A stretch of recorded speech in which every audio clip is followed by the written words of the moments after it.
Hey everybody, and welcome to another episode of M-Class Podcast. I'm Jeff. Oh man, I'm Josh. I'm Kevin. Oh, Kevin! Who let you in here? I'm sorry. I heard you guys were talking. We're having maritals in here. Get out, Kevin. Wait, all right. Or get in. All right. I was just like, all right. All right, I'm sorry.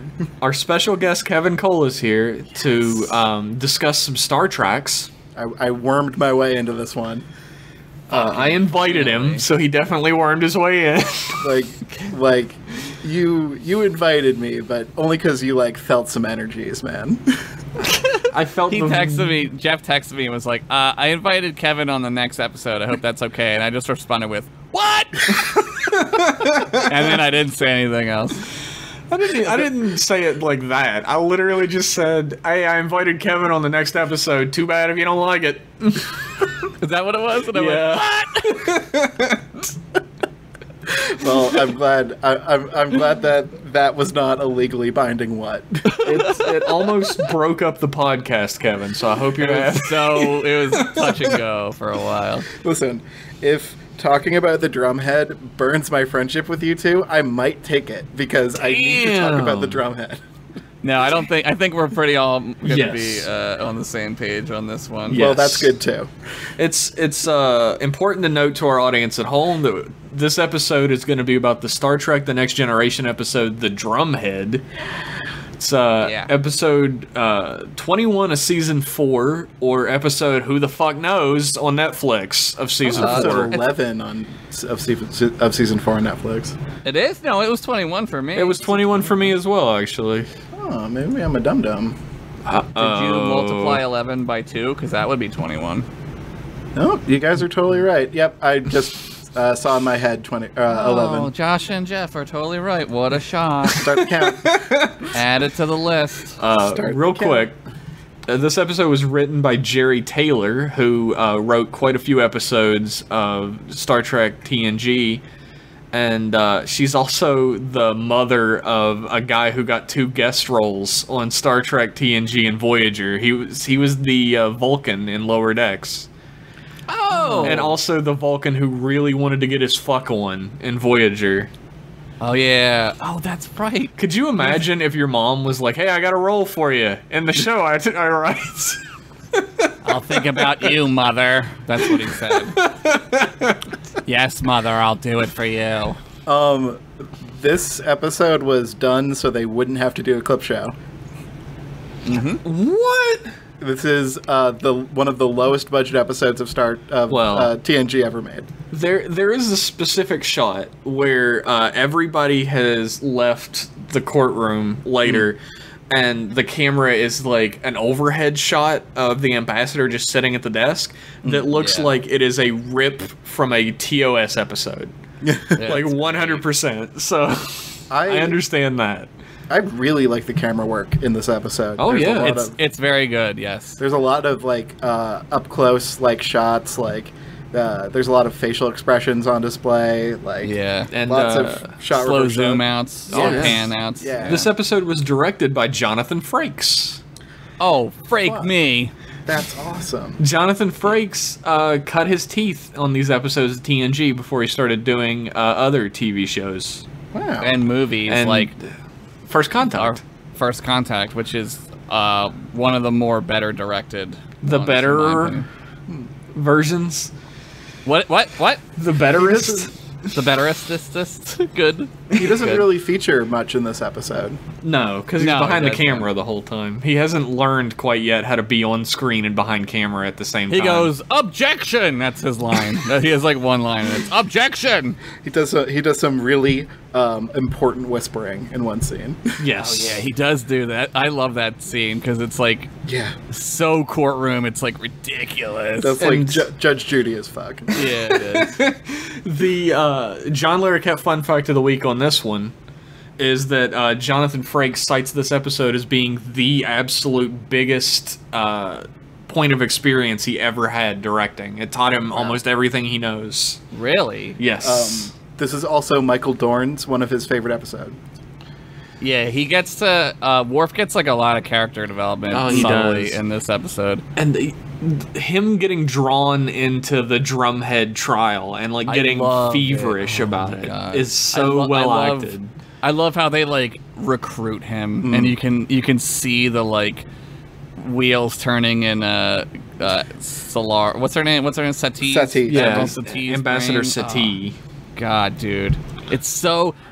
This episode for me is hard to watch because of the like, just the nature of it is very. It's like it's difficult to see something you love dying, like America, for instance. Yeah, it's Like weird that you would bring that up. Yeah, it's weird, and like Picard being like the only like line of defense for this to be until this becomes like a serious out of control problem. Yeah, it's difficult, and it like there's a lot of point. Actually, it actually like hinges on. I guess this is jumping all over the episode, but it hinges on the fact that she goes crazy in the courtroom. Right. If that didn't happen, who knows when the fuck this would stop? Yeah, it's disturbing. It's very disturbing. Well, she could have gone crazy in the courtroom, and if everyone's like, this is like, yeah, how dare he? Like everyone, like like the crowd could have completely gone along with that. But like Star Trek lives in a utopia where like if you're a bad person, it's very obvious. Like people walk out of the room. Yeah, people see through that shit. It's doubling down. I really, really wish we lived in that universe. Man. But we start with a Klingon spy. Yeah. Yes. Which is telling, I guess. I mean, there's always going to be like one-to-one comparisons with Star Trek, but it's there's an investigation going on because there was an explosion in the warp core that almost caused like catastrophic damage to the ship. Yeah, warp core breach. And at the same time, there was logs made of a Klingon exchange student, I guess. Yeah, pretty much. Yeah, he's like a he's there on research summer break. Is a rare Klingon scientist. Yeah, he's a science man. Yeah, he's his name is Jadon. And yeah, which is Klingon for dawn. He had like searched the logs for information on the warp core right before it ruptured. Right. So it's like pretty easy to figure out what's going on, right? Right. It's open and shut case. Yeah, but they bring Jadano. Oh man, that was good. But Starfleet Command feels like they should send like an investigation team in to help with this investigation, and that includes a retired admiral named Satie, Nora Satie, and who's played by none other than Gene Simmons. What? From Kiss? That's what Gene Simmons looks like without her makeup? That is the name of the actor who plays Nora Satie. It's Gene Simmons. Jean Simmons. Oh my god. Hold on. I apologize for the mouse clicks, but I need to send you this picture of this actress. I assure you that I will not edit them out. In the 1950s.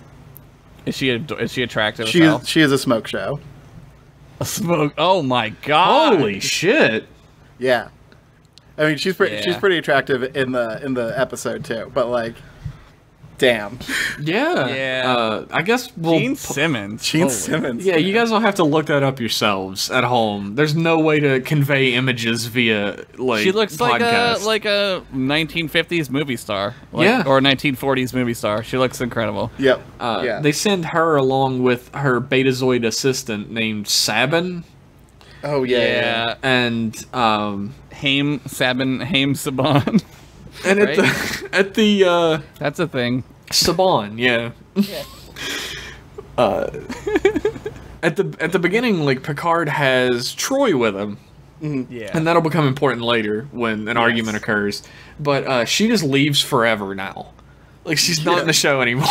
Yeah, she kind of gets, like, put on the back burner in this episode, which I think is, like... It's purposeful. Probably the only plot hole, right? Because, like, why wouldn't Picard just be like, what's going on? Like, but it is purposeful, right? Like, if he had, like, a tool to fight back against the other Betazoid's ability to see lies and stuff... Right, it wouldn't work. The show wouldn't work. Yeah. That would just sort of destroy the whole point of the episode too fast. Right. I have it in my notes that Michael Dorn hits that other Klingon so hard that the doors and the wall of the set shakes. Like, yeah. He's strong as fuck. He really hits this guy, like in the chest, and he flies against the wall, and the whole set shakes, and it's fucking awesome. Because he's fucking with him, right? He's like, your family's disgraced. He's like, I know some people. If you let me out of here, and I'll see. Yeah. This is one of those. This is one of those like feel good moments for the audience, that like release moment where they build up to it, where he's continuously like raising the stakes, being like, yeah, your father had no honor, like I can get you your honor back and everything, and then Worf just like punches him into the set. And everybody at home is like, fuck that guy. Fuck you, Jadon. More like jizz on. Ooh. Yeah, stop computer coding your DNA into the secret messages. This comes back later in Enterprise. They use this gimmick in Enterprise. Yeah, so apparently it's technology. The Klingons love putting stuff in their blood, apparently. Yeah, apparently it's technology that's been around for over 100 years, and they didn't think to test anything for it. And nobody could catch it, though. If only we had some kind of test we could do. Like, Worf gets sent to investigate Jadon's, like, shit. Look in his room and everything. He finds his hypo spray. Yep. Jadan has some sort of, like, Baltimosaur syndrome. Sure, why not? I don't know what that is, but it exists. For his penises. His two penises don't get erect anymore, and he needs to his two penises are always fighting like snakeheads. So he has to take this syndrome, his injection, to cure the syndrome. I can only imagine that's what it is. So they get knots like headphone cables. And oh my god, the worst. How does it even do that? Why? Every time. It's just there are more configurations in the universe where they're knotted up than when they're free. Like when they're free. That's true. That's very philosophical. I like that. That's a M-Class podcast. Think about it. Think about it. Kevin Cole's Think About It. I'm doing a little forehead tap right now. Great. Now we gotta make another shirt. Think about it. Make another shirt and not give Kevin any profits from it. Or have we already? Think about it. Just a big photograph of Kevin tapping his forehead. Steal his likeness. Don't even give him anything. Do that, but it has to be in a 2-pack of a Josh shirt that says, I don't know. Think about it. And one of them has an arrow that says, I'm with, I don't know. And the other one's thinking about it. We'll be millionaires! Oh my god, 3 people would like that. That's how I sell my shirts, dude. I just make 1 to 3 people alike, and I just make 100 of them. Nice. Jeff will buy it. Yeah, I'll buy the shirts, and I'll wear both of them. That's fine. Hell yeah, dude. My cousin was wearing he listens to the show. His wife does, too. He was wearing the shirted shirt. Oh, that's fucking awesome. The other day. Oh, hell yeah. And I was like, yeah. He's like, how much money do you get for this? I was like, 15 cents. Yeah, man. You actually probably got $1 from it. Yeah. I could tip a stripper with that shirt. Yeah, sure. You could strip a tipper. I could strip a tipper. The hypo spray has a DNA resequencer in it. Mm-hmm. It makes amino acids into information that's a code, right? Which is really fucking smart. Yeah, it's way smarter than Klingons seem to be most of the time. Yeah, but they're duplicitous. I mean, not as a group of people, but like they can be. I mean, I guess anyone can be. I'm trying not to be Klingon. What a racist. I'm trying to think of like how much like how many like KB an amino acid string is. Yeah. Probably. How many kilobytes? Yeah. It's probably like half of a Hillary Duff song. So, Why like, Hillary Duff? Like one megabyte? Yeah. Well, yeah, it's probably like 1 megabyte. Like 1 megabyte, yeah. That's not too bad. Jadan admits to being a Romulan spy because his ass is grass. They have the evidence. There's no way around it. Klingons ain't built for spying, man. No, like he admits immediately. He's like, Klingons are pussy ass bitches now. Yeah, he's like, our blood has been watered down by the Federation, which I love this part of the episode because it brings in like the triumvirate of the powers in the quadrant. Like, so the Klingons' planet was dying, right? They don't have dilithium anymore, so they ally themselves and make peace with the Federation. Now the power balance is off. Now the Romulans are cornered, right? Yeah. So there's going to be factions like the Duras's who ally themselves with the Romulans, just like this guy, who sees that, like, well, the Romulans can offer me things, so I will just spy for them. Well, the and it's a really Romulans- good world-building moment. And if The it's for Romulan- sorry. I was just going to say that. Wow, this is ahead. is the worst podcast ever. Go ahead. So sorry. If it's for the cause of to make the Klingon Empire great again, then it's fine. Like, Right. maybe That's interesting that you would choose that phrase. maybe he did some crimes. Maybe they weren't crimes. Like, did you ever think of that? Think about it. Who's to say what a crime is? Yeah. Maybe right? your definition of crime doesn't fit the times anymore. Maybe random Klingon scientists can just pardon themselves and do crimes. Maybe people can just do crimes and be like, it's okay, it's fine. And Whatever, everybody I'm a just spy, believes them. whatever. If you say it with enough conviction, it's true. Yeah, everyone's doing it, guys. We'll see if famous Klingon lawyer Rudy Giuliani will figure this out for him. The Romulans are warlike as well. They're a race that has a long, bloody history of conflict in a way that the Federation has moved past at that point. Right. At least, like, in a Klingon's eyes, the Federation are a bunch of, like, milquetoast tea drinkers that... Yeah, we're a bunch of pussies. Let's Yeah. just call it what it is. We're pussies, Because of all that peace we make. Yeah, Yeah. they fucking hate peace. They love war. It's weird that they ever allied with us to begin with. Yeah. Well, it's interesting. Like, the Klingons gonna Klingon, right? Like, that's what we always say. And eventually the Klingons... the pendulum swings back the other way, and war becomes, like, their main focus again, and depending on how extended universe you want to go or whatever, like, they really fucking fuck shit up, man. They start to fuck shit up hard. Yeah. But eventually, if again, they kind of come back, and depending on what you want to believe, they join the Federation eventually. So they figure it out. Just takes them a while. That's It's a hopeful just- message. It's so weird for me to think of, like, Klingons ever getting to the point where they would join the Federation and still maintain their, like, warmongering attitude. Like, how do you they do would that? have to not. They would have to not, right? Like, you'd have to have some sort of, like, Klingon Jesus show up and be like, we don't do this anymore. Weirdly, You know? that's kind of what happens in Warcraft. Like, the orcs in Warcraft are The orcs. pretty much just Klingons, Yeah. and they get Orc Jesus to set them on the right path. Yeah.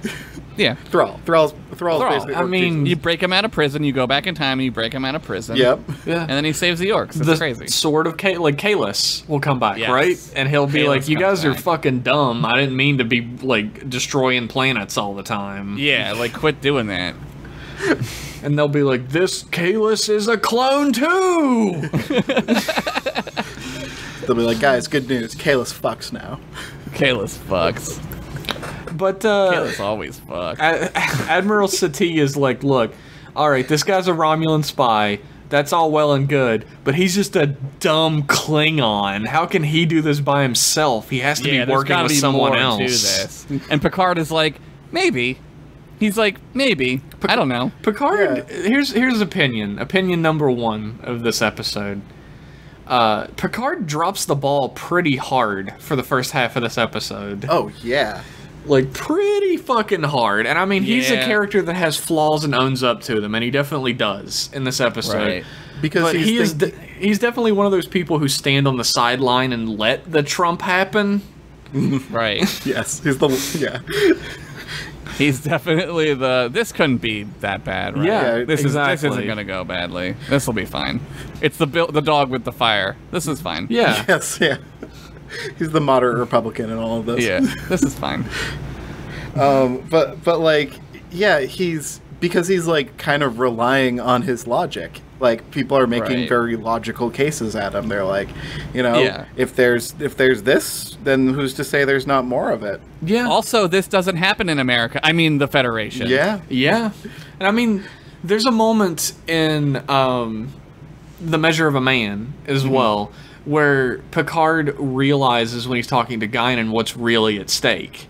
And there's a moment in this episode as well where he suddenly starts to realize what's really at stake. He wakes up.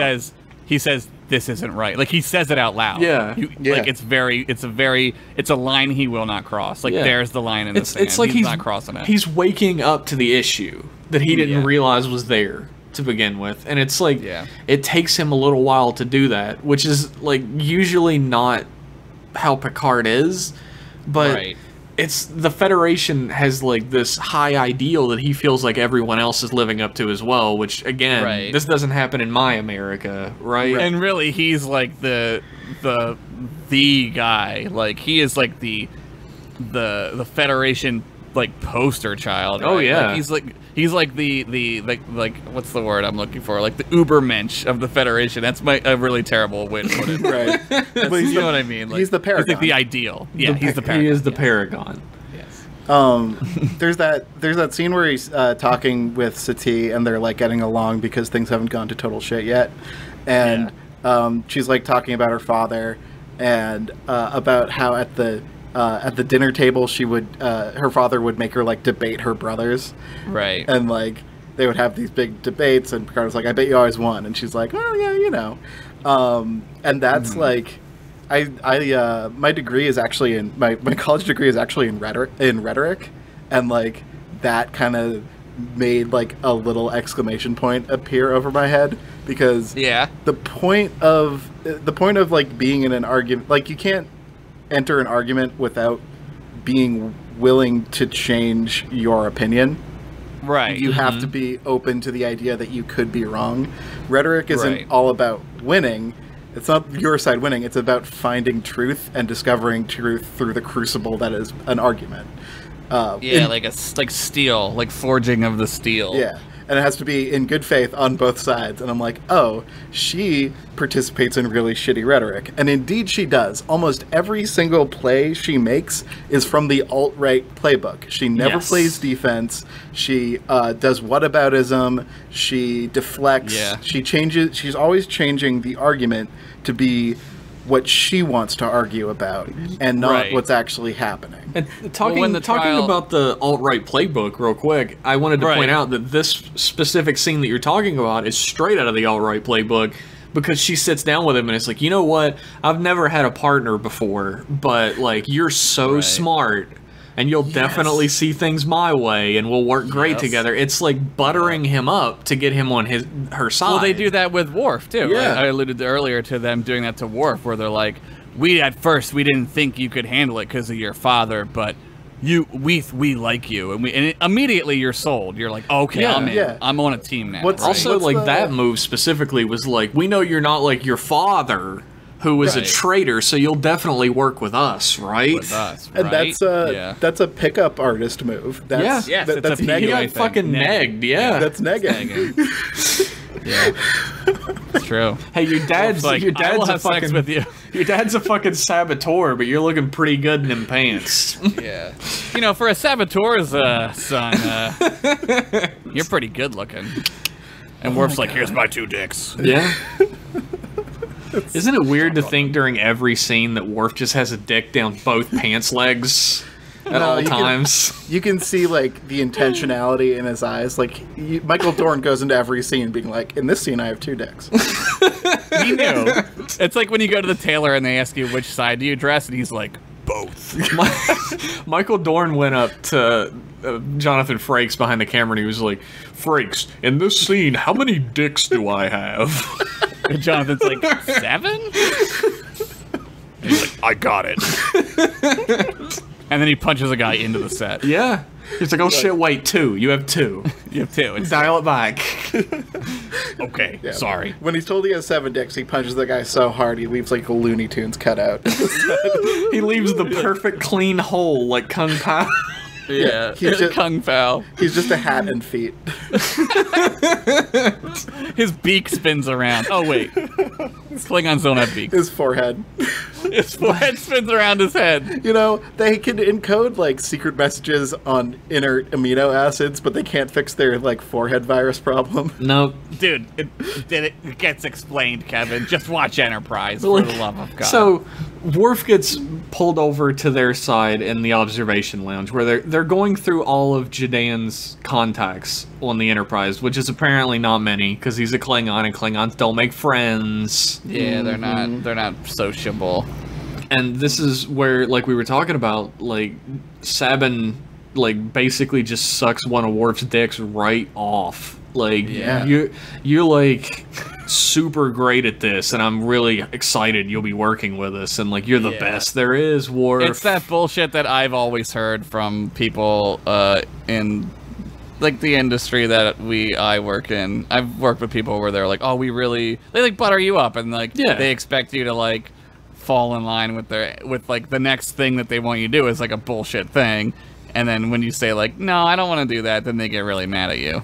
See, I hear the same kind of thing from women who used to be part of Gamergate, where they were like, you're like one of the cool ones. Like you're not. Well, this is like a corporate thing. Like this is corporatism. Yeah. Like that's what this is, right? You get that like in any job, really. Like when I had an office job, if somebody wanted something from me, they would start it out by like kissing my ass immediately. Yeah.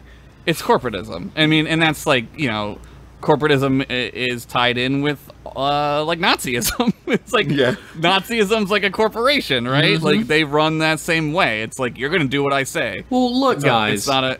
If you run this country like a corporation, then it will turn out perfectly. Yeah, we'll be fine. Tariffs. Yeah. Jesus Christ. This is legit my favorite episode of Star Trek. Like, for sure. Yeah. This beats out the Pale Moonlight for me narrowly, but that's it does. Tough for me. Yeah. I can see that though. I think I'm looking at this episode through the lens of now. 2018 America, and I would say like absolutely that this episode means more to me right now because like we're living through this like every single day, and not just that, but like the court of public opinion shit too. Right. Well, like it's everything happening right now is a stupider version of something that happened before it. Like this was looking back at like McCarthyism.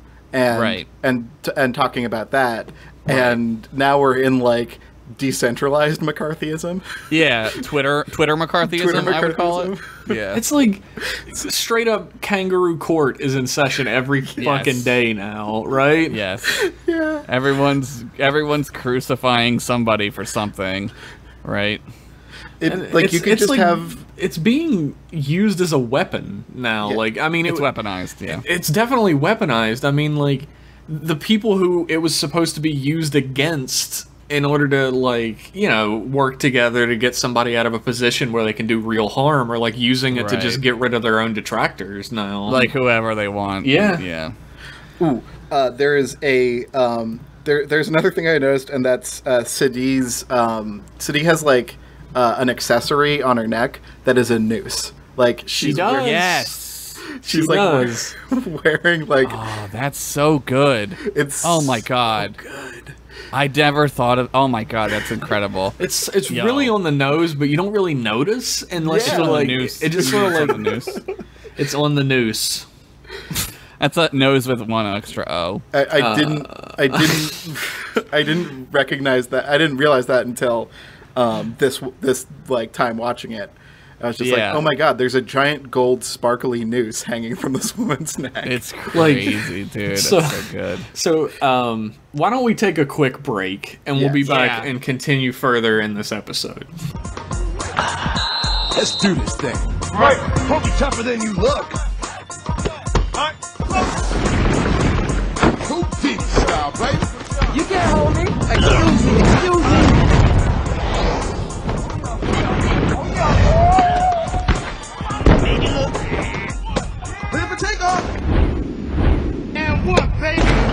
They roll hard, we roll harder. Mountain Dew Code Red. Live. And we're back with some more delicious, nutritious M-Class podcast. God, that commercial was so great. Buy that product. Here's a quick question for Josh before we get into this. If a company offered us money to put their real commercials in place on this podcast, would you take it? Hell yeah. Fuck yeah. Look forward to that, everybody. Hell yeah, I would do that. Fuck yeah, dude. Dude, I'm ready to sell out. I just gotta edit it in? Fuck yeah, dude. I am ready to fucking sell out. I am. Do you know, like, I just, like, basically just, like, close my eyes and point at the file, like, the commercial files I have, and I'm like, I'll put this one in. That's all I do. You let the spirit move through you. Unless it's, like, unless I can find, like, a trailer. I like to put in, like, the trailer for the, like, the syndication trailer for the show that we watch. I'll do that. Which is great. I fucking love that. I've never listened to an episode of this podcast, but I love that. Every time I make a game, I joke about having a Mountain Dew Code Red sponsorship. Like, oh God, yes. Like putting some Code Red in the game somewhere, and I would absolutely do that. I would too. It wouldn't even it wouldn't counter my artistic side or anything. Yeah, I don't care. It's a commercial. I'm ready to sell out. Look, if Mountain Dew Code Red wants me to shill their disgusting swill, then I'll fucking do it in a heartbeat. I think you just made their commercial for it, Jeff. It's just a Shirley Temple in a bottle. Like, what's wrong with that? It's Shirley Temple in a bottle. It's exactly what it is. In a plastic bottle. Yeah. So when we last left our heroes, Admiral Sati, the real hero of the story, had started her inquiries into all the people who knew Jadan, and she's like a real fucking asshole to all of them, especially my waifu, Dr. Crusher. Oh yeah, Crusher's really uncomfortable in this whole episode. Yeah, she's like, I don't like any of this. I don't like what's going on. But really, a deer in headlights comes up on the stage, takes a seat. His name is Simon Tarsus. Oh my god. The performance by this kid is so fucking good. It really is. It's troubling. Like, I'm always like, oh god. I remember when I watched this when I was a kid, and I was like, leave him alone! Yeah, I feel so fucking bad for this kid. Yeah. The way he stutters some of his lines, the way he flubs what he's saying, it's perfect. It doesn't help, or I mean it does help that so Simon Tarsus, at this point in the show, is revealed that he has a paternal Vulcan grandfather. Yeah. So his ears are a kind of Vulcan, but they're kind of Dumbo-ish. They're not... Yeah. They're not Vulcan how Vulcan ears are they're elf ears. They're rounded at the top, but they do come to a bit of a point. He looks more like a child. It makes him look more childlike. Yeah. Which crushes me. He also looks terrified at all times, and it's he really does look like a baby deer. Yes. Yeah. Had he appeared on the show before? No. Okay. This is his only episode, and also his only period of time in Starfleet for the rest of his life. I asked this drummed out of the service. I asked this because there are a lot of references to older episodes, especially when Picard gets put on trial. But that's wait. I will say that in the extended universe of Star Trek, Simon Tarsus goes back to the Academy with Picard's blessing and becomes an actual officer. Oh, that rules. Oh, because he talks to him about it, right? Yeah. And he says, I didn't want to wait in classrooms for 4 years. I wanted to go out in space. And you're like, oh my god, this guy is like Starfleet. This dude rules. Yeah. And it crushes you, this episode. Because, Saban's, he's scared about something. He's hiding something. And it's just a gut feeling, regardless of what Betazoids have when it comes to, mental abilities or whatever, it all comes down to just being a gut feeling. Mm-hmm. He could, and Picard is of course he's afraid. This is crazy. He's not saying it's crazy yet, but he's this is a terrifying thing. He's on trial for he's being asked questions. And Picard's look, they're all we're gonna follow Simon Tarsus's movements around the ship. We're gonna follow him and find out what he's doing and everything. And Picard's no, you can't do that. Yeah. And she's do you want, if there's a saboteur on board, do you want to be responsible for the next sabotage? dude, that's fucking like Sounds right familiar. at the heart of things. That's like a stab to the heart of the entire issue. Are you gonna let the Muslims in America? What if there's another thing that happens? Yeah, it's like, is it more important to you to stop fictional murders that that haven't happened yet, or fictional sabotage that hasn't happened yet? Or is it more important to you to treat human beings with respect and understanding? Right. What's the choice you want to make, right? That's a straw man argument, and it's also called action bias. Humans perceive doing something as more important. Yeah, it's always better than doing nothing. You're like, at least I did something, even if this is a thing that happens again in corporatism, like corporate America is like they find I call it the problem economy. Like everyone's job is to fix problems that may or may not be there. Most of the time they're not there. Yeah. So you find a problem. You create your own problems to fix, and that's exactly what Admiral Satie is doing. She's creating the problem of Simon Tarsus. Right.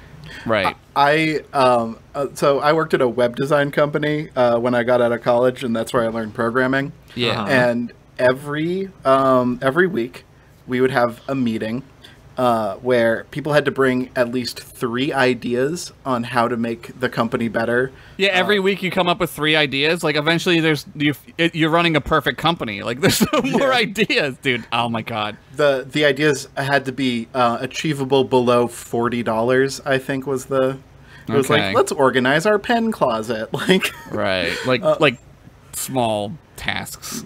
And, like, if you didn't come up with an idea, you had to wear the chicken hat at the meeting. Oh, my God. I would have worn the chicken hat all the time. I'd be like, I fucking love chickens. It's like the fucking company's corporatism is like the perpetual motion machine. Every part in the machine... There's no entropy. Yeah, every part in the machine has to keep running the hamster wheel to keep the machine running. And right. But the thing is, break. If you stop running on the hamster wheel, it doesn't change anything else about the cage you're in or anything. Right. Yeah. But just right. But they want to keep that perpetual motion going. Like if I worked at a marketing department at like a wire sales company. Like it wasn't anything big, but like if I sat there for 30 seconds without moving my mouse or standing up or doing anything, my boss would turn around in her desk and be like, "What are you doing right now?" It's unbelievable. I timed it one day. I got to 30 seconds. It happened 4 or 5 times. I timed it, and I got to 30 seconds every time. That's great that you're just like sitting there. It's like timing this. I love that. Because at that point, like I needed to do something to prove I wasn't crazy, right? Yeah, right. That's your job for the day. It's like, am I crazy? Shit. Holy shit. Yeah, like... I mean, I've been in meetings where people have just nitpicked stuff that we've done. And they don't even know what they're talking about necessarily, but their job they have to have that find input. Things. Yeah, they have to like touch it. Like if they don't put their hand on it, then they haven't done their job. Right. And then they have to face their boss turning around and being like, "What are you doing right now?" It's fucking unbelievable. This is like a whole other podcast. Yeah, but no, it fits in. Like this is about not giving your employees time to think about their situation. Picard isn't given time or space to think about any of this. He's just in it, and he thinks like we can't. Every time he like tries to get like deeper into the idea of what's really going on here, he gets another punch in the face.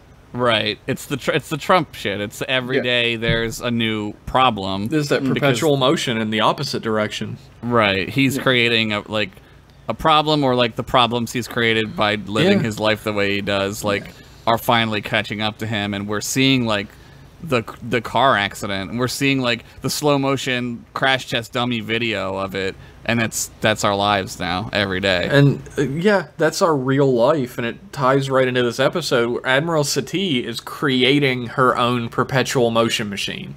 Like in her mind, she's like the Inquisition that's like burning heretics. Trial. Yeah. Her entire idea is that she's going to sweep in and she's going to burn away the saboteurs, the spies, everyone who doesn't fit into her view of the Federation. Right. Because the objective is not to find truth; the objective is to win. Like, to win. Yes. And Simon Tarsus is kindling for her fire. Right.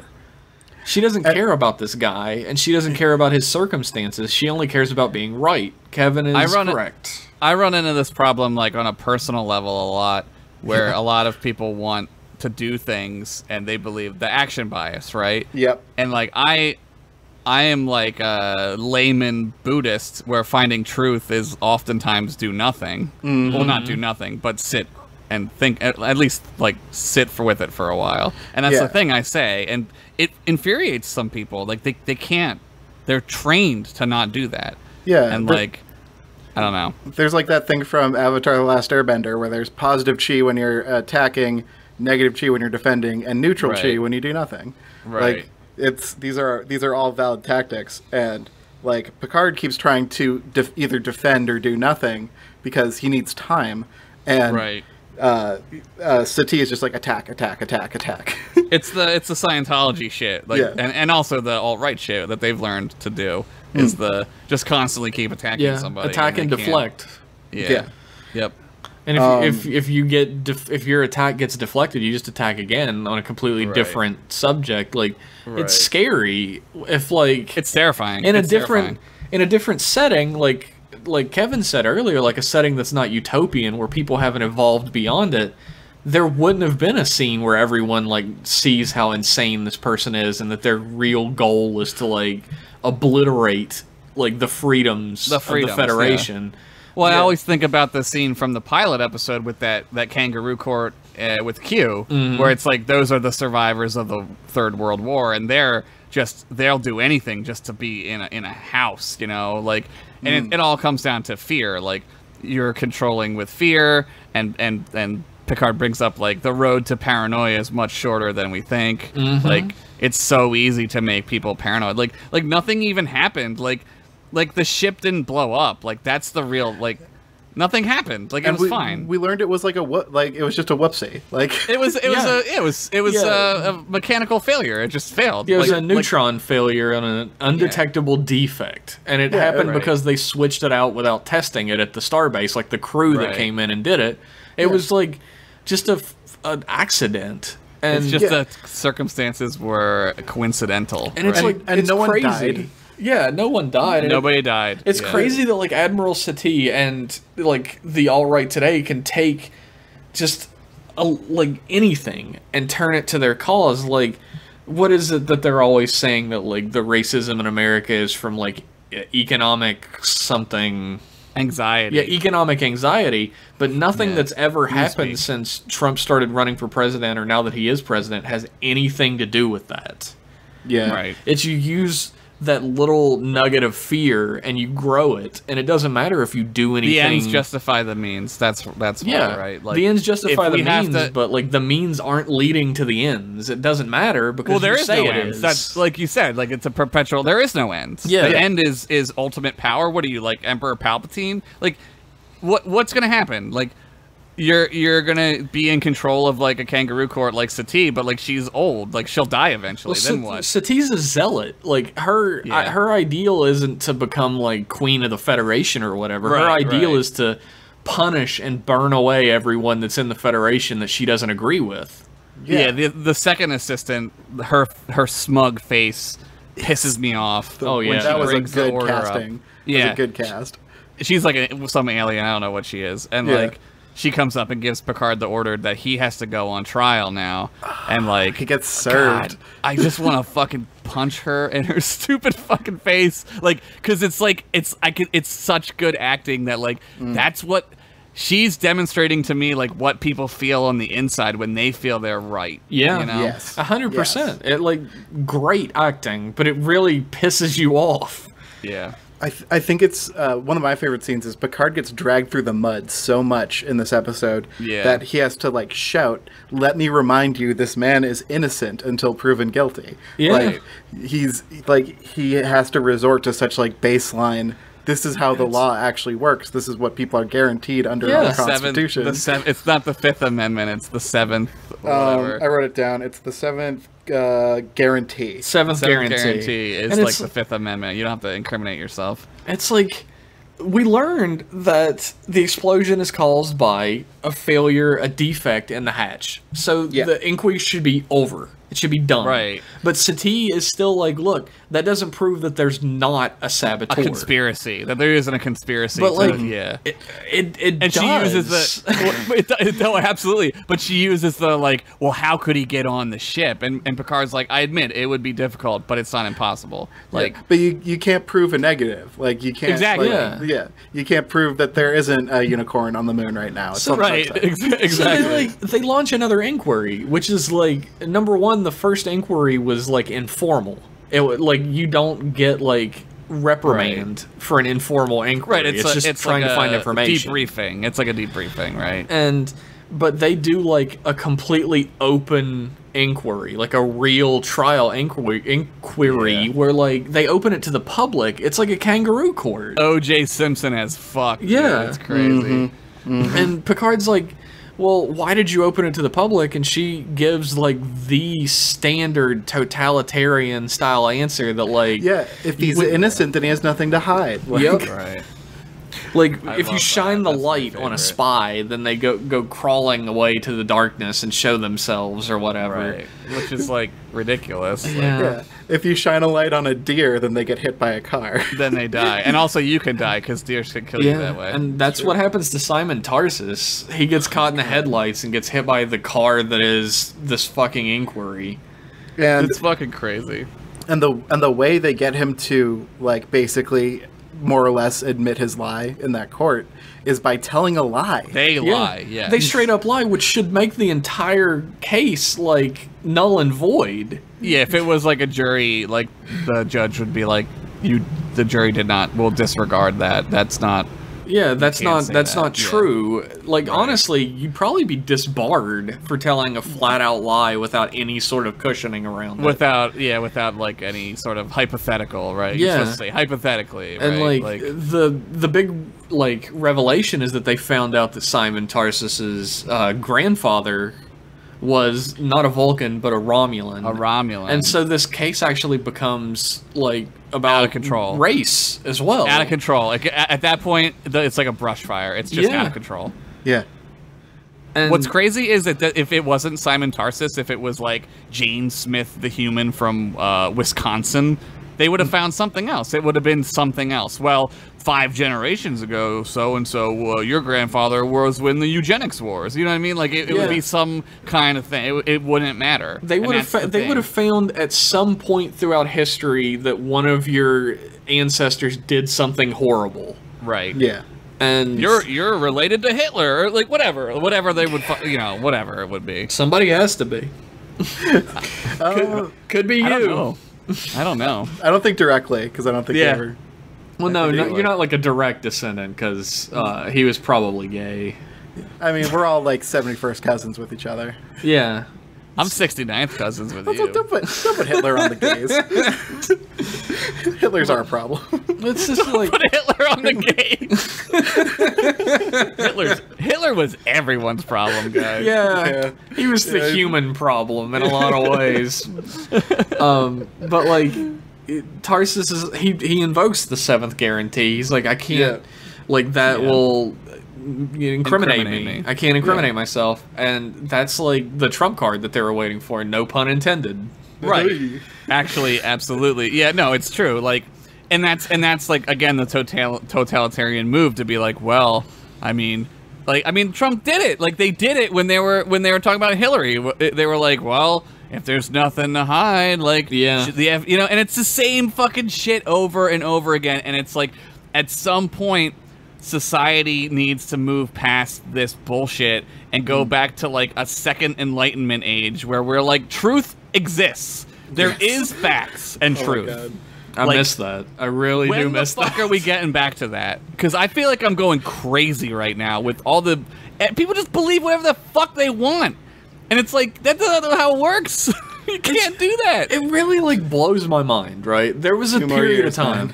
There was a period... Hopefully 2 more years. Yeah, there was blue wave. There was a period of time where, like, if you turned on... Like, I don't know. Fox News has always been fucking full of shit, but there was at least a period of time where, like, the same news stories were being covered on every news station. Right. But now, like, if you turn on...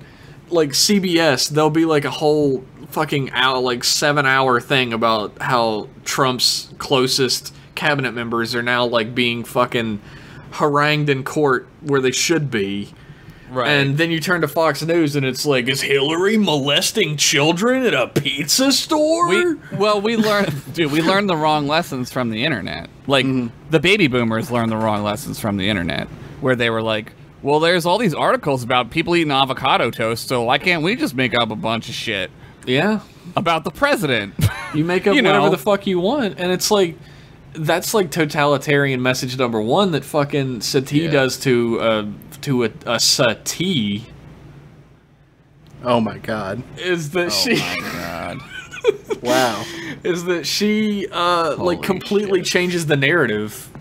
Yeah. And completely ignores anything that doesn't fit the narrative, and she turns people against anything that doesn't appeal to the narrative. Right. I like how they talk about the drumhead, like the meaning of it, like where it came from, and that's because like this is more like a military style court. Like this isn't a criminal court where like a defendant has rights and there's a jury. Like this is a court of public opinion mixed with the court of a former admiral who's a military officer handing out punishments because they want to feel powerful, and they want to just do basically whatever they want.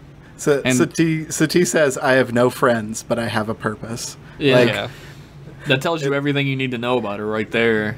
That reminds me of another of my favorite Twitter posts that I keep in my heart, which is somebody like found like there was like, take any given like troll on Twitter and follow them to their Instagram account and try and find one picture of them with a friend.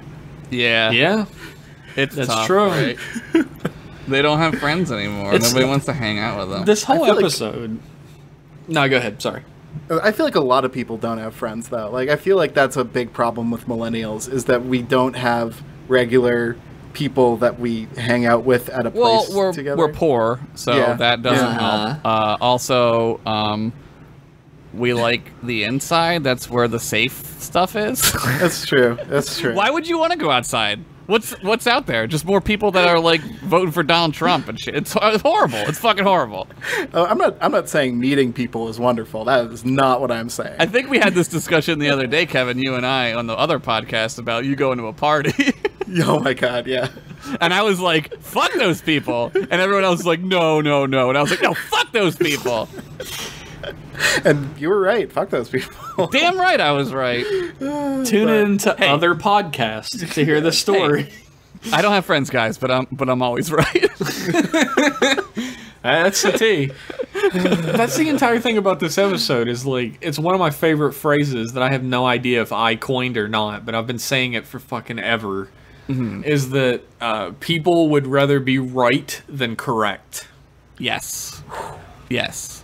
There's look, there's doing the right thing too, which I think like also matters still. I mean, it's still like you still have to like talk about action bias. Like if you do the right thing, that is like a ripple effect through the other circumstances that are happening around you. Like it'll have an effect on other people. People will see, like Worf sees how he was wrong. Because Worf gets sucked into all this, and he's ready to be an inquisitor. Like, knight me, Prince of Spain. You know what I mean? Like, I'm gonna go burn these fucking people at the stake. And, like, he sees that when Sati is attacking Picard, how it's gotten out of control. Because Picard is, like, not only his, like, officer that I think Worf respects the most out of anyone, but, like, what does Picard do that's wrong? Like, nothing. Yeah. I mean, that's, like, later in the episode. Sorry. We get like a very important scene. I just wanted to talk about that. Yeah, no, yeah. Like where serve it up. Picard has Simon Tarsus come to his office. Yeah. And he like has a one-on-one conversation, and we learn about who Simon Tarsus is and why he lied on his application. He lied because he thought that there was no way that he would ever be able to be in Starfleet if it was found out his grandfather was a wrong. Well, what if, like, I'm pretty sure that Starfleet wouldn't have a problem with it, but from, like, a interpersonal perspective, like, he probably couldn't. Oh, yeah. Like, that would make his life like a living hell. It would be horrible. There's there's a precedent recently set in Massachusetts that people of color may have reason to run away from the police and shouldn't be prosecuted for doing so. Right. And I feel like that kind of ties into like if you're aware that there's like a racial attitude among an organization, like right, you're gonna avoid it. You may have a reason to lie if you think that there is a problem with the system.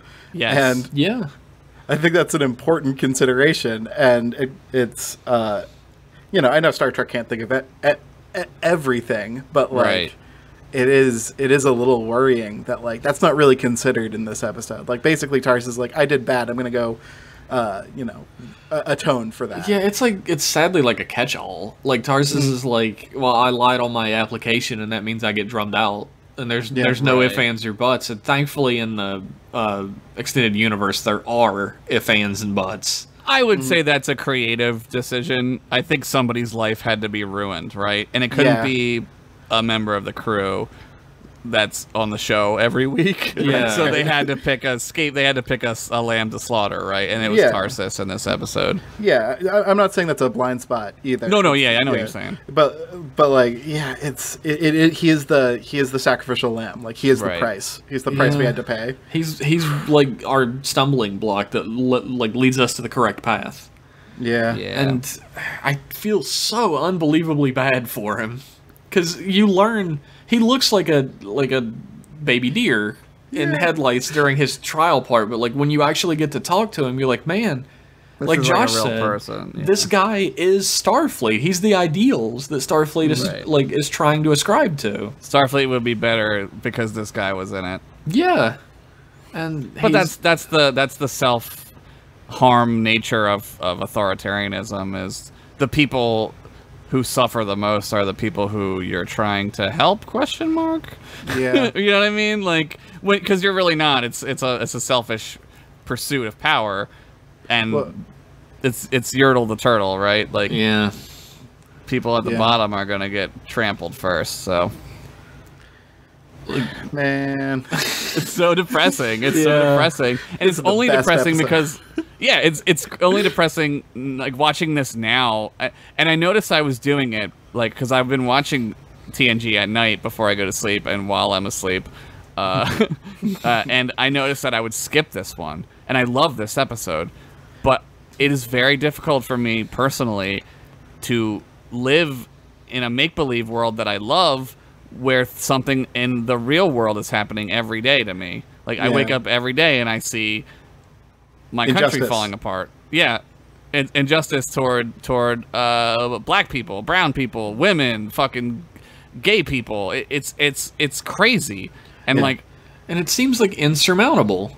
And it is surmountable, but it's like it's made to seem insurmountable, so we don't try to surmount it. The game's rigged, right? And so like this episode is hard to watch because it feels like insurmountable. Even at the end, like when it's stopped, like her crusade is stopped, there's still been a victim.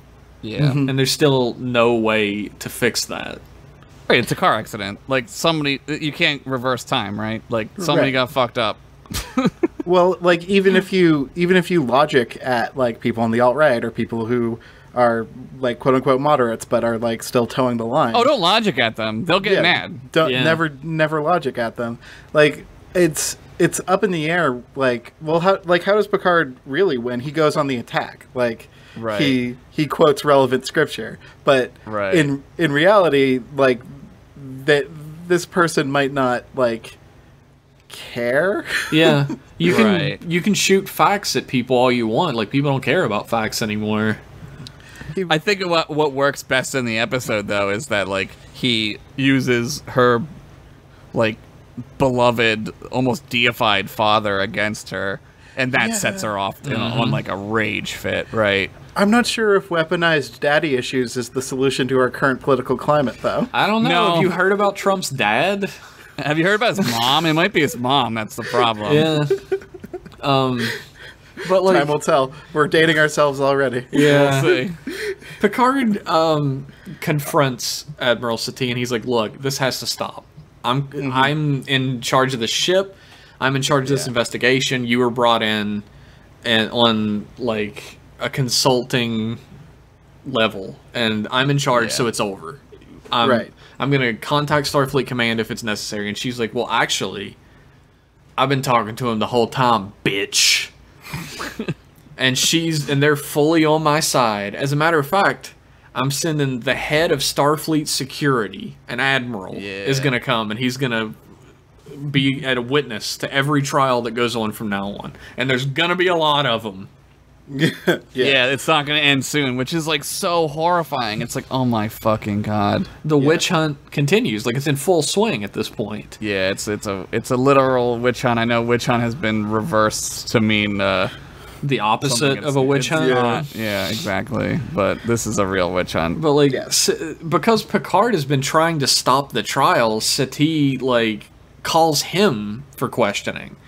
And they keep calling it questioning or like an inquiry, but it's a trial. You're being put on trial. Yeah. Yeah. It's an interrogation is really what it is. It's a public interrogation. Yes.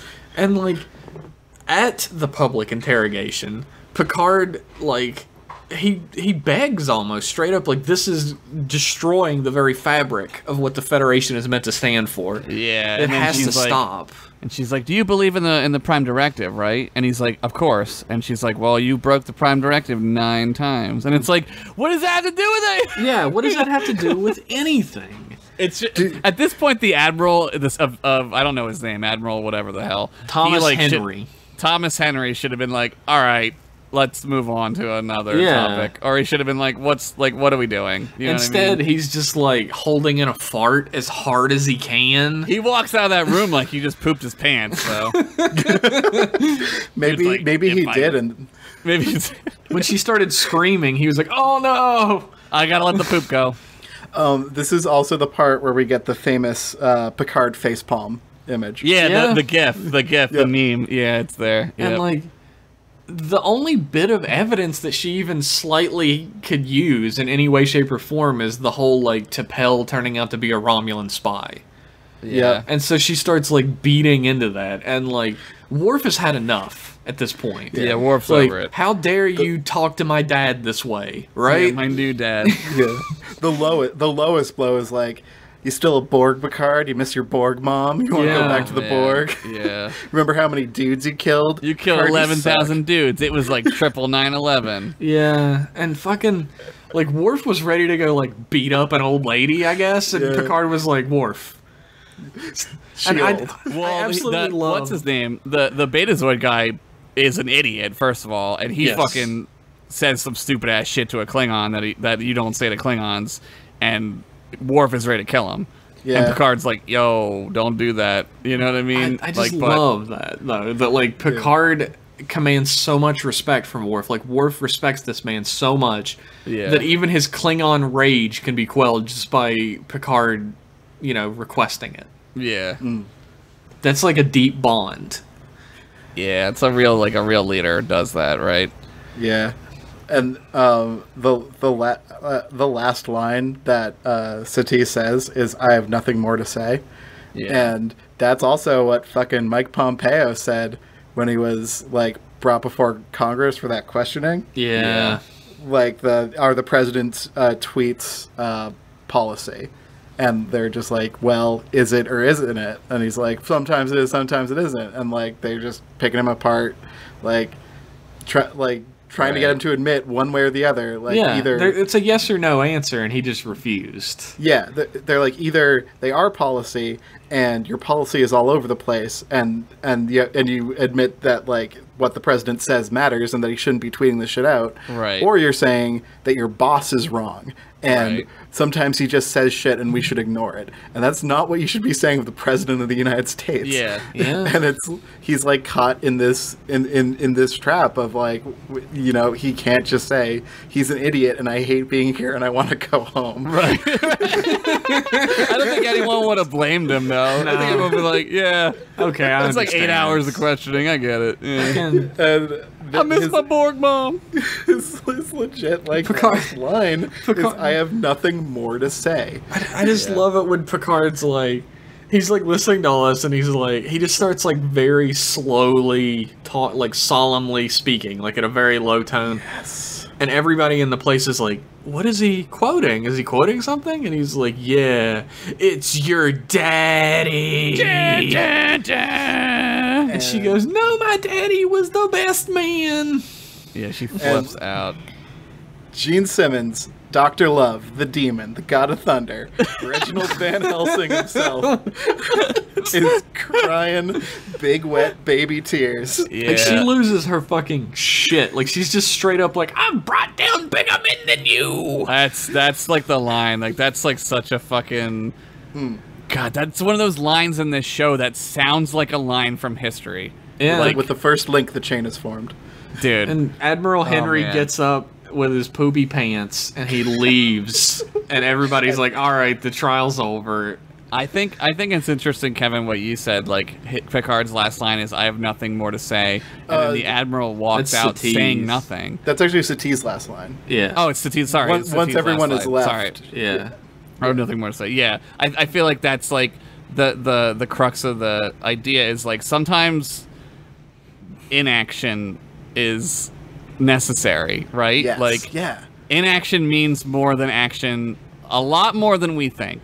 Again, the action, but I'm like fascinated by this now. Like, you really got me like thinking about this shit because like, I don't know. Like, Well, that's he doesn't say anything. He just walks out. That's it. Everyone knows. Everyone knows what that means. Well, I mean, it's And like his power is also what adds to Right. that. Like, if someone else just got up and wordlessly walked out, nothing would change. Yeah, that's true. It's either all together or it has to be someone in a Right. seat of power. It's either I'm change. Spartacus or somebody. Yeah. In an episode entirely about words, rhetoric, debate, the most important thing someone does is leave the conversation. Yeah. Like, It completely she completely delegitimizes herself, but if Admiral Henry would have been like, yeah, you piece of fucking Romulan shit, or if he even would have just continued sitting there and let the trial go on, it would have It's been a almost like completely you're saying different that scene. Elections matter, and people should vote for people who aren't crazy. Yeah, God. you should definitely actually fucking vote. Like, people Please talk vote. about voting, but they don't, so you should Yeah. actually fucking do it. Also, Please Facebook is probably not around anymore. yeah. Oh, So man. people what do you aren't think, being brainwashed by the Russians anymore. what do you think caused the Earth apocalypse or whatever? Like, what do you think caused the bad times? For real. The eugenics war was fucking Mark Zuckerberg, baby. Yep. Facebook. But it's like Admiral Henry gets up and he leaves. And that completely delegitimizes her entire argument. There's no Her more career is trial over. any longer. Yep. And I think God. what I'm saying is, if you're in a seat of power, like perhaps as a senator, you shouldn't just strongly condemn things that a fanatic in the highest echelons of our public office is doing. You should actually fucking do something about it. Yeah. Yeah. I mean, Agreed. like, Paul Ryan's leaving, but he should absolutely shit talk the president to make like one good thing happen about him being a Paul Ryan human. is just leaving to go home to his wife Satan. Like, That's what it Who's says. married to Satan? That's what it says at the end of the movie. Paul Ryan left. It's a fucking like end of the fucking Animal House. Yeah. Paul Ryan returned to hell to his beautiful wife Satan, where he spawned from. Oh my god, I love it. Oh my god. I know you listen to this, shit. Paul Ryan. Suck my dick. I know you're a big Star Trek fan, Paul Ryan. No, you're not. What are we saying? No, There's God. no way. That I don't guy's- know. There are a lot of people. Like, there was some fucking idiot, brain dead piece of shit leaving comments on our YouTube before about how we were like SJWs and shit. Yeah. You're welcome. Idiot. Yeah, I mean, I don't want, like, you know, I want to live in a better world, so, like, I'm willing to, like, put in some, like, minor work by saying that people shouldn't be treated badly. Yeah. Yeah. Like, I'm willing to sacrifice, like, that for, like, you know, maybe I'll get, like, healthcare at some point, because people need it, you know? Come up here and wife me, baby. Oh God, I'm on my way. I'm just gonna walk out like Admiral Todd Henry. I can't believe that I just lost my wife, Josh, on my own podcast. Hey, baby, it's Massachusetts. You can have many wives. We'll just bridge marry. We'll make the Eiffel Tower. Thanks, Mitt Romney. You got us polygamy and healthcare. Oh God. So, after the trial is completely ruined by actual justice, yes. Later, like in the ship's conference room, Picard is like staring meaningfully out the window at space. Yeah. And Worf comes in and he's like, the hearings have been called off and Sati she's left. She's gone. Yeah. Worf is like, I don't know why, but McCarthyism got my dick rock hard. My dick's rock hard. Worf's like, I can't believe, like, he has like a real moment though where he's like, I can't believe I worked with her. I can't believe I trusted her. I don't know why. Yeah. How could I ever? And Picard's like, well, you have to treat it as like a learning experience because you can't trust somebody just because they're wearing the same uniform as you. Yeah, right. Which is the good thing to say. But the funny thing to say would have been, Worf, there's been a massive gas leak on the Enterprise. Everyone's been acting crazy. We ate some crazy bread with LSD in it and we started burning people. Just like in the Salem witch trials. And then he turns right to the camera and he says, if you want to know more about the Salem witch trials, visit your local library. Wait a minute, this is Geordi's part. Oh my God. But he says a line that's like super apropos for these days. And it's continual vigilance against these type of people is the price that you have to pay for your freedom. Yeah. Those who expect to reap the blessings of freedom must, like men, take up the slings and arrows of defending it, or something like that. That's Tom Paine. Thomas Paine, yeah. Yeah. And it's... Yep. You gotta fight for your right. Hey, didn't I mention the Enlightenment earlier? Maybe it's a good time to mention that maybe we need a second one. It's like... The Enlightenment. The Enlightenment. The Moremenment. It's a lesson...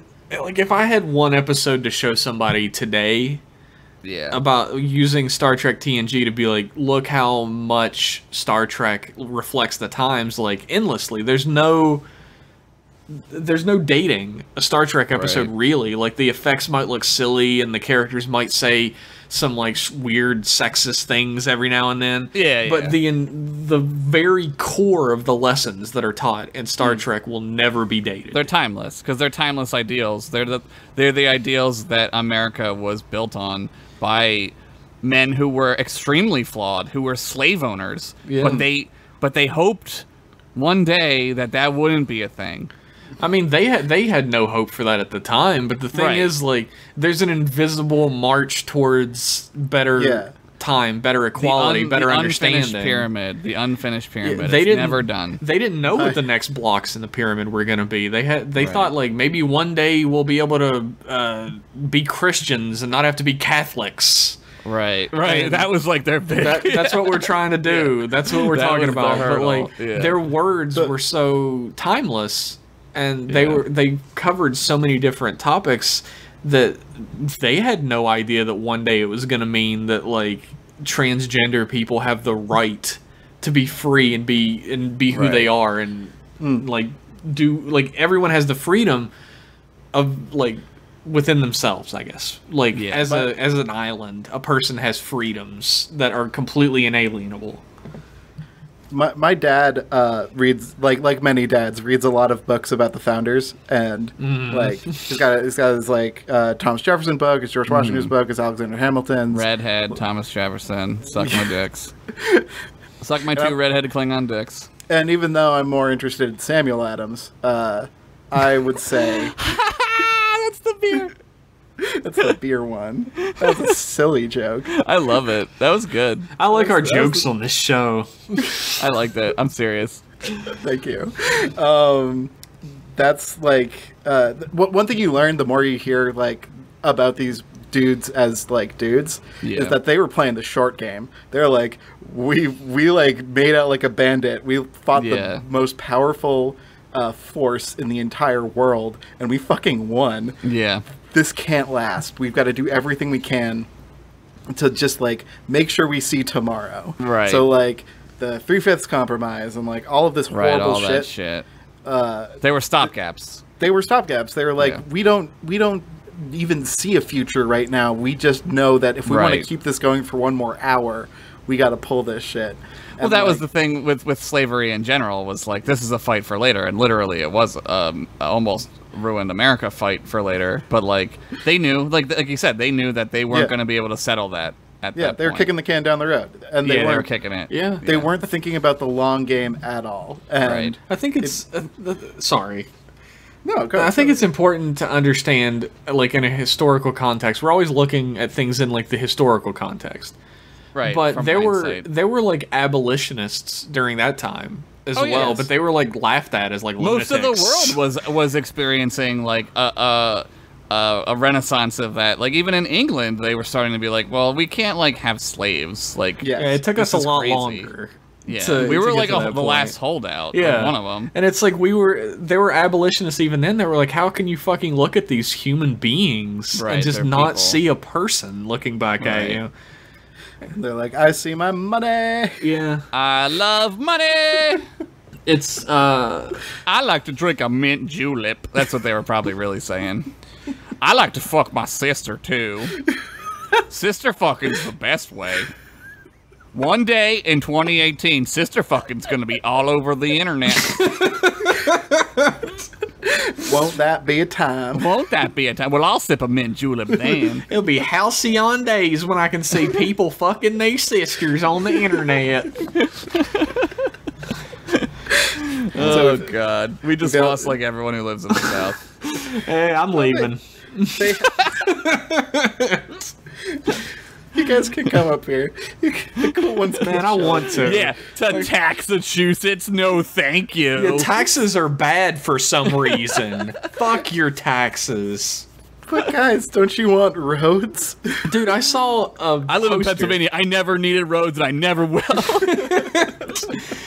Dude, I went to a thrift store earlier, and there was a giant poster that said, it said taxes are a fine for doing well. Yeah, if you're... Yes. Yeah, it was like a fine is a tax for doing badly. And I mean, a tax is a fine for doing well. And I was like, well, if you're... Don't you people want roads? Yeah, if you're extremely rich, I agree with that. Yes. A fine just means legal for rich people. Yeah. Yeah. Yeah, it does. Because like, oh, it's $100 fine to park here. It's like if you're rich, you're like, cool. Yeah, $100. You mean I can park here? That's what that is. $100. You mean no money at all to me? Yeah. You mean like 10 cents, like a parking meter? Sure. You mean what I make in like a minute? Sure. Yeah. Yeah. Why not? Fuck it. You know what? Yeah. I saw a thing the other day. This is off topic. If we were ever on topic. I saw a thing the other day that was like fictional characters' net worths.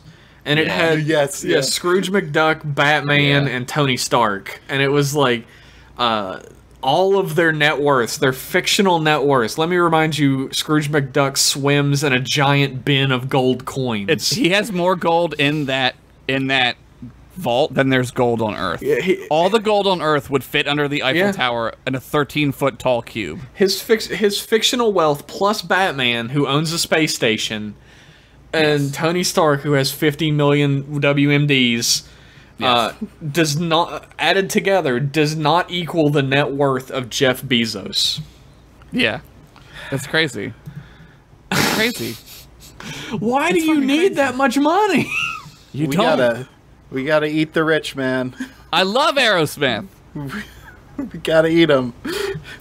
Yeah, I don't know. If I had enough money to pay my rent comfortably every month, great, right? I would be real happy. Great. I would love that. Like, that would be the greatest to me. I would be like, God, I am filthy fucking rich paying the rent to my apartments. Yeah. And one thing that's absolutely for sure is nobody makes that money by working hard. Like, no. That's like, That's like seeing like a level 1000 person in like an RPG where the max level is like 50. You're like, why does that guy get to be level 1000? Well, it's like you did he fucking work really hard? It's you go to the pyramid being made, and you're like, wow, there's a lot of work went into making this pyramid, and the pharaoh's like, yeah, I worked hard on it. Yeah, I had to tell people to tell other people to die for it. Yeah, that's what it is. Only now they're like, no, aliens did it, not brown people. Right. There's like this. I have a conspiracy theory. Oh God, yes, finally. And my conspiracy theory is that all conspiracy theories are predicated on the fact that people think that brown people are too stupid to do things. Right. There's a lot of fascinating things you can watch. Like, this is like kind of like Masonic in nature, I guess, because that's where Masons come from and all that shit. But there's like real like actual like architectural tricks that they did that they just knew about. Yeah. And they knew about it and they kept it a secret because they didn't want other people to be able to do it, because then you don't make money if other people could do it. They had those architectural secrets because they, like, the Egyptians and shit had them, and they didn't tell anybody because they didn't want people raiding their fucking tombs. Right, exactly. And like, it's like when people ask me, like, well, what do you use to do this? And I'm like, I'm not telling you, because then you can do it. Yeah. If you can do it, figure it out. Yeah, find it out yourself. I had to, bitch. Yeah, I had to learn myself.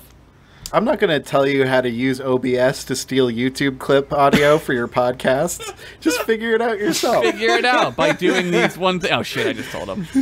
I'm not going to tell you how to run noise reduction and then compress dynamics. Oh, no!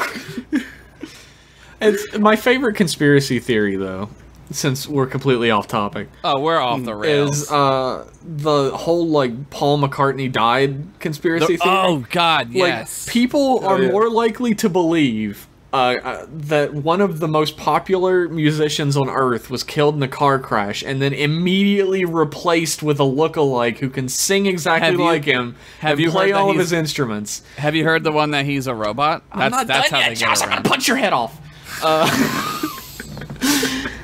They would rather make sense though. They would rather believe all of that. You have to buy a robot, Josh. Then maybe Robot Josh would let me finish my sentence. Maybe he will. Maybe he won't. Wesley. Oh no, Robot Josh is here already. They would rather believe all of that shit actually happened in the year 1963 than a guy got plastic surgery. Right. He got 1963 plastic surgery. So he looks different because he got plastic surgery, by the way. Like, why is it so much easier to think there's some vast conspiracy where a perfect duplicate who sounds and talks and sings and plays instruments exactly like a guy? Because we're psychotic monkeys, dude. Yeah. We're just lunatics. It's because it's easier to think that there is a concerted, coordinated effort that's the reason behind why you're poor, than for it to be, it's because you rolled some bad dice, and the system isn't fair, and it's never going to be fair, and the best thing you can hope for is to slowly, over many years, make things better for your kids. Yeah. That's the thing, is I was thinking about the other day, because I'm not really, I don't know if I'm ever going to have kids. Probably not. And I felt a little guilty about that. Well, you have me, so that's kind of like having one. Josh Pennington. But I'm a robot now. You're my robot son. I'd watch the fuck out of this sitcom. Dad, I booked 2 dates at the same time. What can I robot do? Wait, isn't this Small Wonder? Isn't this just Small Wonder? Uh-oh, copyright infringement. Shut it down. Shut it down. It's like, I don't know if I'm ever going to have kids, but like, I look back, I was like, man, my fucking family name is going to take a hit, right? Like, my brother had kids. There's like one son, so I guess it'll continue on. But I'm the last Henderson, so it dies with me, man. Good, but no, I'm kidding.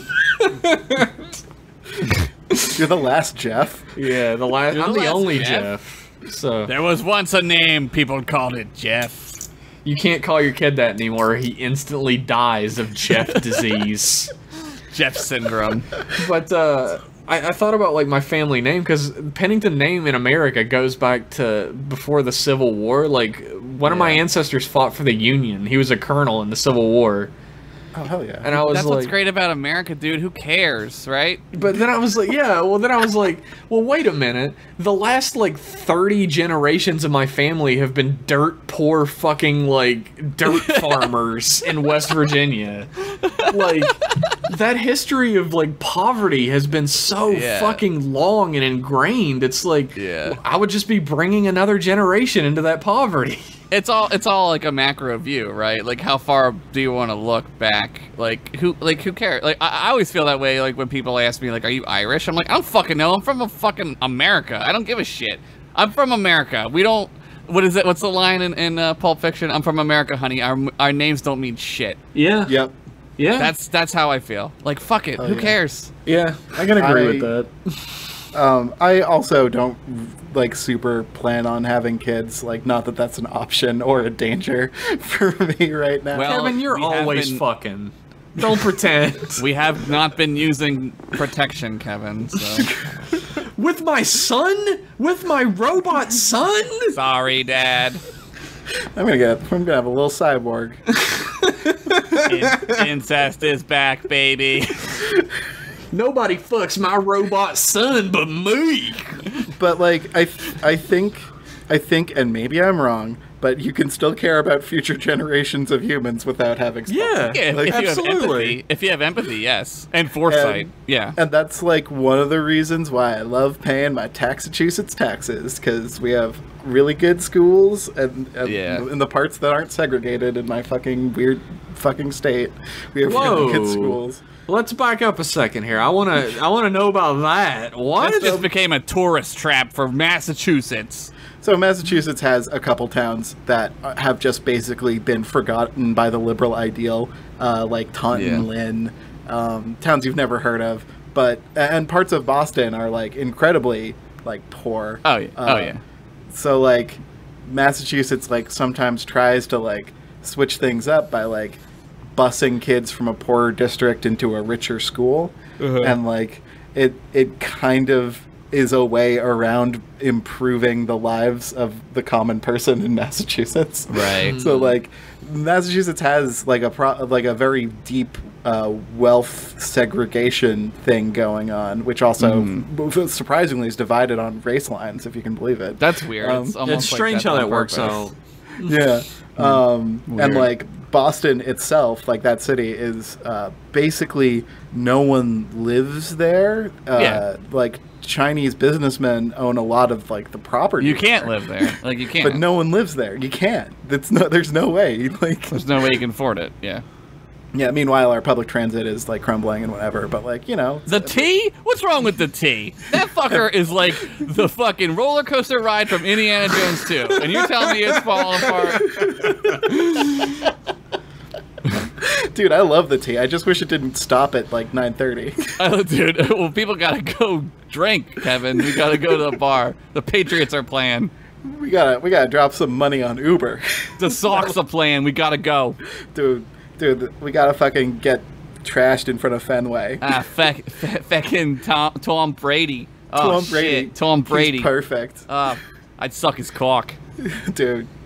You're way more Kennedy. Yeah, that was straight up Kennedy. I am a robot. I would suck his quack. I would suck his cock. It's like he's really in the call with us. It's like robot JFK is here with us right now.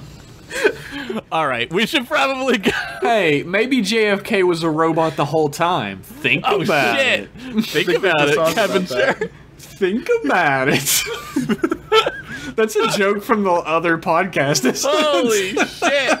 Oh, it's been so long. Oh, no. All right. If you want to know what the origin of that joke is, then you can head on over to patreon.com/mclasspodcast and become a patron today.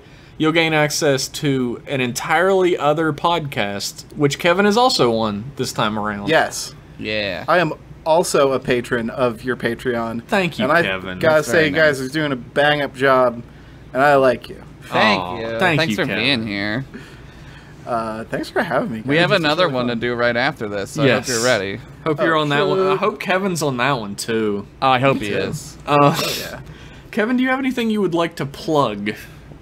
I'm a game developer and I'm a tweeter. You can find one of my games if you go to my Twitter account. I'm at RealKevinCole, and if you want to check out the game I'm working on, it's called Space Kings and it's a tabletop game.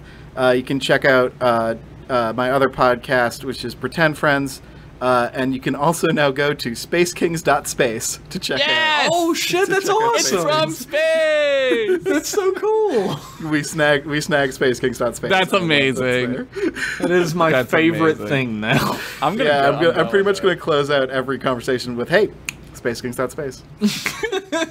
Kings.space. Holy fuck. After you go to spacekings.space, you can head on over to Twitter and find M-Class Podcast there at M-Class Podcast. And we're going to do a little show after this called M-Class Emails. And if you would like your messages read on the air by at least 2 handsome motherfuckers, maybe 3. There, I'm coming along. 3, count them, 3 handsome motherfuckers. That's just more bargain. That's more value for your dollar. Then you should send an email in to mclassemail@gmail.com. Hell yeah. Singular. And I would like to thank Kevin Cole for being on this episode of M-Class. Me too. I'd like to thank you for thanking me. Oh my god, we're never gonna leave. It's never going to end. Josh is like, I got places to be. I gotta go to sleep. Thanks everybody for tuning in, and we'll be back in 1 week with more M-Class. I love you. Bye. Bye-bye.